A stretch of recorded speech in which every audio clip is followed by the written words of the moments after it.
it's your girl Fee, and I'm back at you with another video. Before I even get started, I would like to say a big thank you to the returning subscribers and a huge thank you to the new subscribers. Guys, thank you so much for the comments and the love. It means so much to me. If you're new here, welcome to the channel. Please hit that subscribe button and let's get right into it.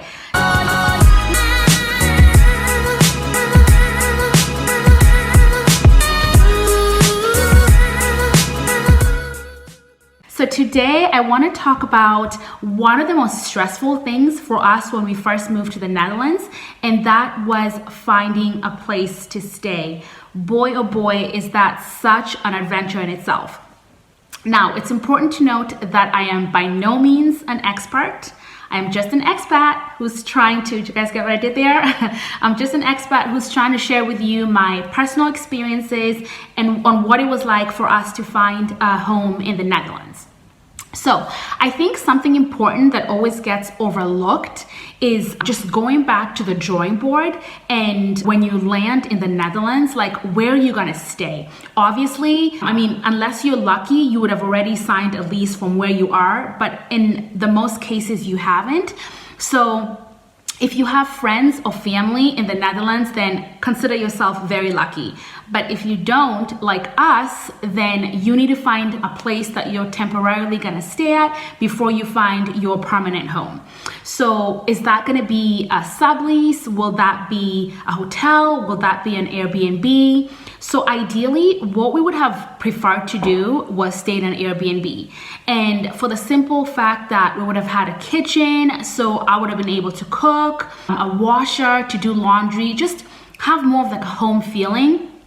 But let me tell you, Airbnbs in the Netherlands are astronomically expensive. Like, whoa. I mean, the cheapest Airbnb, and I kid you not, it could have been that it was because we got here in the summertime, so a lot of people were on vacation, but the cheapest Airbnb that we found was ranging from 3,000 to 3,500 euros for a month, because we were looking for a place for a month, and that was honestly the cheapest Airbnb that we found. But what made it worse was that those Airbnbs that were in that price range were nowhere near public transportation. So there was no train or there was no bus line next to where those were at. And obviously, us being new in the Netherlands, we didn't have bikes, we didn't have a vehicle. We just needed to be close to public transportation. So when we're going out for these viewings, we could easily get there. So we decided to go with a hotel. Now, when picking a hotel, we decided to go with something that was closer to the airport. Reason being that we needed, again, to get to the trains so we could make it to the viewings. So we booked something that was close to Schiphol Airport, and additionally, something that had a free shuttle to get us to the airport so we could catch the train. So that's something to note as well. Additionally, we booked something that had breakfast included. So that was one meal that was taken care of. And we really didn't have to worry about lunch because we would have a pretty significant breakfast. And then for dinner, something else that was super awesome was because we had the free shuttle to the airport, and the airport has an Albert Heijn supermarket. We would kind of just do a grocery haul and go to the supermarket about once every 3 days and get groceries and put it in the refrigerator that was in the hotel room. Now, I'm not gonna sit here and say that the hotel was cheap. It certainly wasn't cheap, but it was definitely much cheaper than the Airbnb. So that's something that you definitely would like to just think about before you get here, because you don't want to drain your finances on your temporary stay before you actually find your permanent home. Okay, guys, now you're getting into, finding your place. I'd mentioned before in my previous video, which if you haven't watched that, I'm gonna link that up here, about moving to the Netherlands. You wanna be proactive in reaching out to real estate housing agents. I would say about a week before you move to the Netherlands. I wouldn't really do it much sooner than that, because truth be told, the housing market is so competitive that places just like go really quick. So you want to send them emails. You can make them phone calls, but emails will do. And just start to kind of introduce yourself and let them know that you're moving into the country. A lot of these agents offer a service where you can pay them for them to exclusively find you a home. Now, the payment is usually equivalent to 1 month's rent. Do I think that it's necessary to go with that service? No. However, if you have the disposable income and can afford to do that, then go right ahead. But with that service, they essentially will pick you up. They'll kind of let you have first dibs on all the houses that come up. So it's pretty awesome, but you really don't need to go with that route as well. What we did is that we started sending out the emails, and we got lucky enough to where we were able to get a response back. And the house we had actually written the email about was not available. She ended up recommending a different house, not the one that we were initially interested in.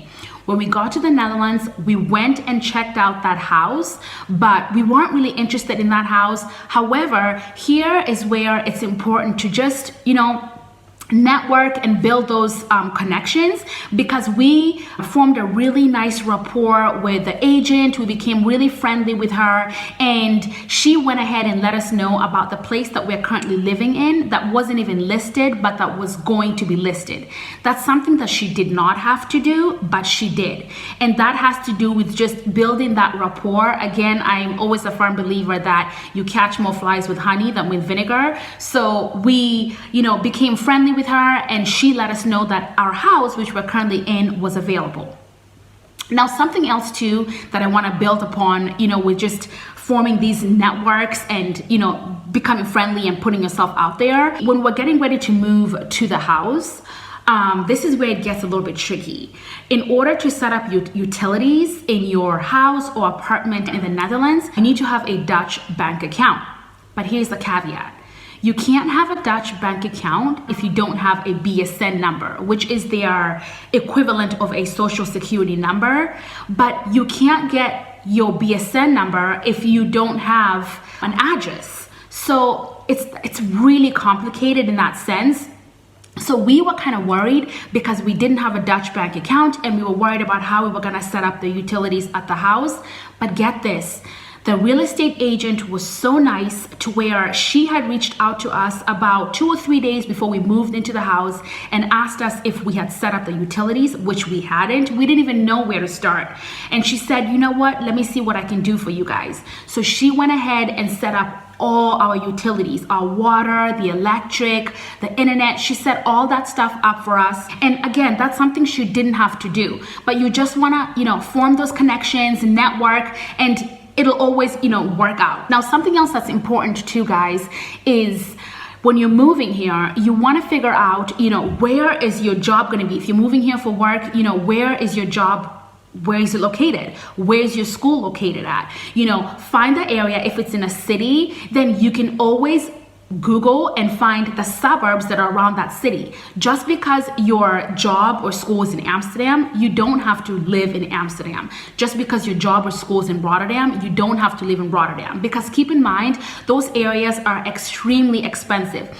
If you go ahead and do a Google search and look for the surrounding areas, the suburbs, those areas are much, much cheaper. You are finding or getting a bang for your buck. So you're getting a lot more space than you would than if you stayed in a city. So for example, we live in Dordrecht, and a lot of people who live in Dordrecht can work in Rotterdam because it's just about, give or take, a 15-minute train ride. So be proactive. You can go to search engines such as Perarius.com or Funda.nl.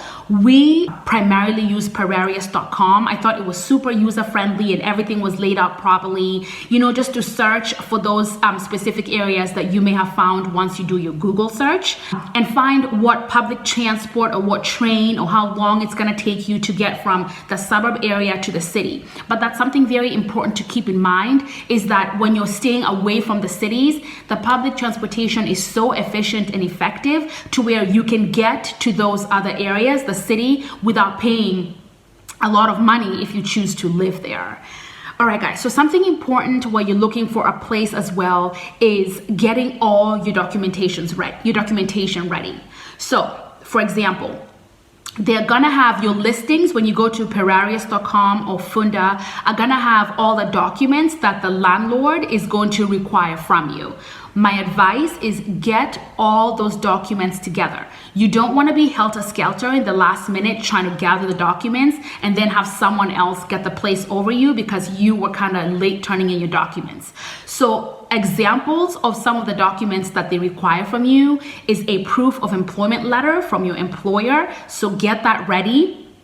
They ask for proof of your income for the past 3 pay stubs. So you need to get your pay stubs ready. And they would also ask, they can go as far as asking for your bank statement for the past 3 months to prove that your income was going in. And then some of the landlords will even ask for, they'll have a specific number. So say, for example, they will say that your rent, you have to earn 3 times the equivalent of your monthly rent. So if your rent is 1,500 euros, you need to make at minimum 4,500 euros a month. Or others will say you need to make X amount a month in order to be able to qualify for the home. All this information will be readily available and listed in the search in perarius.com or Funda. So make sure you're reading all the requirements and documents that they're asking for and proactively get those documents together in advance. You don't want to be like rushing last minute to get your documents together. And more importantly, guys, it's the process may seem like it's stressful, but I cannot stress enough how don't be discouraged. It always ends up working out in the end. Don't be so tied down to the bigger cities. There's so many other areas that are amazing outside of the cities. I mean, we had never heard of Dordrecht before, and I'm so glad that we ended up here. But again, if you are discouraged, don't be. There's always places that will come up. So guys, I know it may seem like an invasion of your privacy with all the documents they're asking for, especially for someone like me who's coming from the US, where really when you're renting a place, the only thing they ever need or do is a credit check. And that's just simply via your social security number. But anyways, guys, I hope you found this video informative. Please don't forget to like the video, share it, and subscribe to the channel. And I'll see you guys next time. Bye.